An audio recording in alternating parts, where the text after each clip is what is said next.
Ndabwerako. Kodi munalibe ku toilet mulamu? Nali ku toilet. Nthawi yonseyi mulamu. Kuti ndachedwa kwambiri? Wachedwa kuti kwambiri mulamu. Sikuti ndachedwa kwambiri mulamu. Sindapita kota past 10 nacheka nthawi. Panopa ndi bwanji nthawi?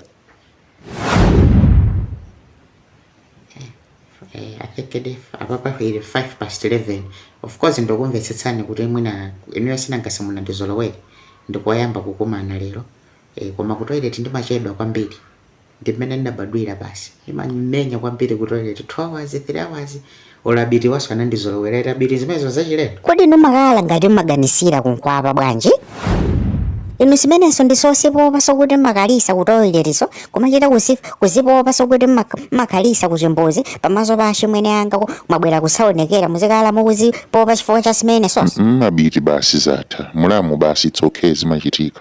Kungoti zinavuta nzoti mulamu wako wamkazi nayeso mimba munavuta ndamafuna akalowe kumeneko ndamangobwererako. Ndakumana dinawo dia mukolido muda mathamanga mutipepesera akabwera mutipepesera basi apo pataphunzira next time ndo at least 20 minutes. Nanga tamfaniso akunena so nanga 20 minutes ndiyo shepa. Abiti basi ndikuti zatha zimachitika nanga ngati toilet timalipititsa kuno. Zimenda ndikuona kuti mwina zingavute nzonena kuti anthu ndosiyana mmipingo abiti wa ndi Islamu inuyo ndi asisepi ndepepo zikhala bwanji.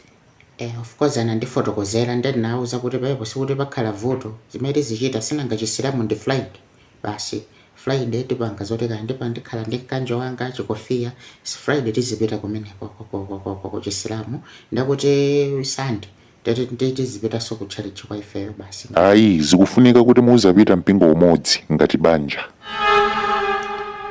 Basi ndakuti ine ndizipita ku chisilamu ko basi fabiti ndimakonda kwambiri sindinga tayane nawe ifa cha mpingo ndilo wandinechi chisilamu.